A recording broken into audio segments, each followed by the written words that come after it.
Breaking news today.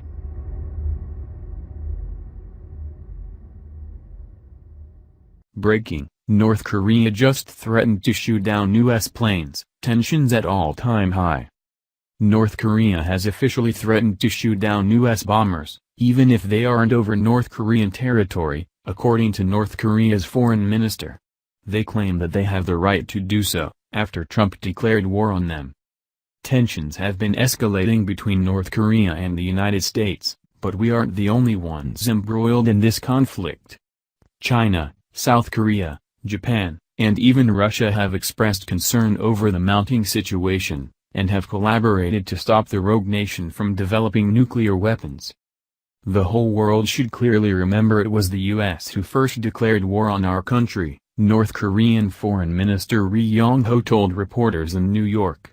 Since the United States declared war on our country, we will have every right to make countermeasures, he said. New York Post reports that these countermeasures include shooting down U.S. bombers. Even when they aren't inside the airspace border of North Korea. The threats came a day after a North Korean parliamentary committee sent a letter to several international parliaments condemning Trump's saber-rattling. The letter sent Sunday condemned Trump, calling his speech at the UN last week ignorant.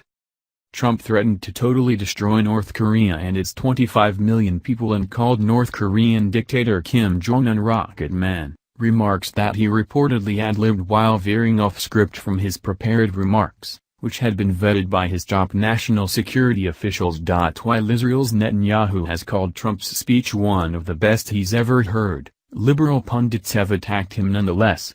Many Americans and foreign leaders applauded President Trump's patriotic speech to the UN last week, noting that it was a refreshing change after 8 years of Obama apologizing for the U.S. Pyongyang said Trump's comments were an intolerable insult to the Korean people, a declaration of war against the DPRK and grave threats to the global peace. If Trump thinks that he would bring the DPRK, a nuclear power, to its knees through nuclear war threat, it is a big miscalculation and ignorance, read the letter published by the state-controlled media outlet KCNA. The U.S. had sent bombers and fighter escorts on missions close to the communist dictatorship in a show of strength as tensions escalated following Trump's increasingly bellicose remarks over the North's nuclear weapons program. So far, there have been no casualties in this increasingly tense conflict, but many don't expect this to last very long. North Korea only understands one thing, Trump said in reference to those who were advocating for diplomatic relations with the isolationist nation. So far, it seems that his analysis is spot on.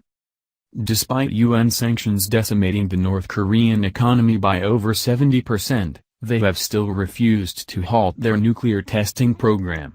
Japan, South Korea, and even China to an extent, have made it very clear that they will not tolerate a North Korean crisis, and that any and all aggression will be met with swift countermeasures.